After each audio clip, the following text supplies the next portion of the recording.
Easy steno YouTube channel पर आप सभी का स्वागत है। डिक्टेशन 5 सेकंड बाद स्टार्ट होगी।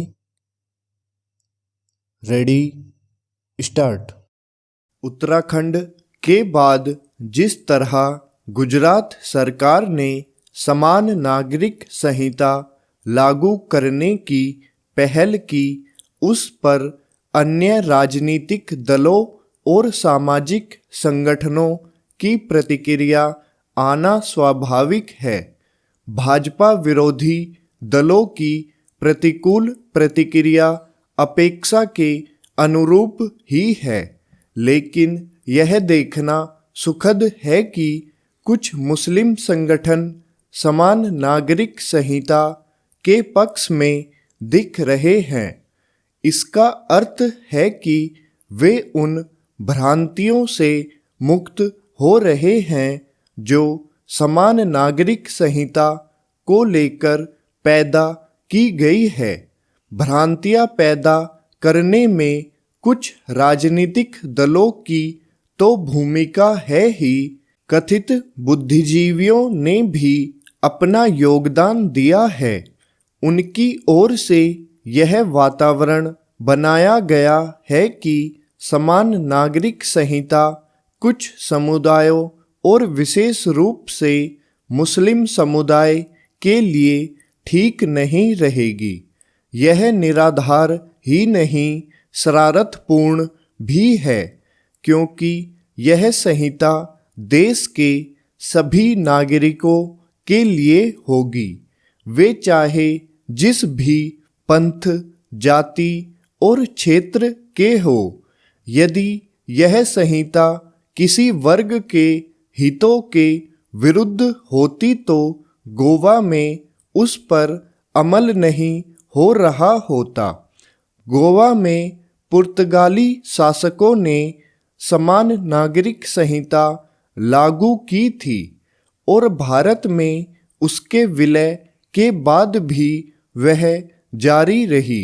गोवा में सभी पंथ के लोग रहते हैं और आज तक यह सुनने को नहीं मिला कि उससे किसी को परेशानी हो रही है।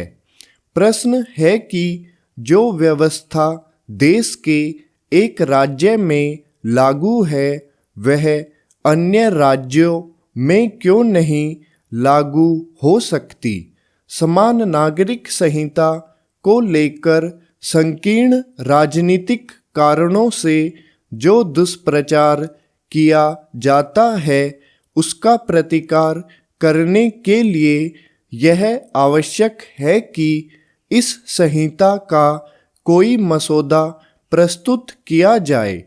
ऐसे किसी मसौदे पर जब व्यापक विचार विमर्श होगा, तब इस तरह के अंदेशे स्वतः ही दूर हो जाएंगे कि समान नागरिक संहिता से समुदाय विशेष के धार्मिक सांस्कृतिक अधिकारों पर प्रभाव पड़ेगा। वास्तव में ऐसा कुछ नहीं होने वाला, क्योंकि समान नागरिक संहिता नागरिक अधिकारों और विशेष रूप से महिला अधिकारों को संरक्षण प्रदान करने का ही काम करेगी। इसके अलावा वह देश के लोगों के बीच यह संदेश पहुंचाने का काम करेगी कि वे एक समान है। जब यह संदेश पहुंचेगा, तब वे दल अपने आप हतोत्साहित होंगे जो समान नागरिक संहिता को लेकर लोगों को डराने का काम करते रहते हैं। यह हास्यास्पद है कि गुजरात के चुनाव मैदान में उतरी आम आदमी पार्टी ने राज्य सरकार के फैसले का विरोध यह कहकर किया कि उसकी नीयत ठीक नहीं है। यह विरोध के लिए विरोध वाली राजनीति है।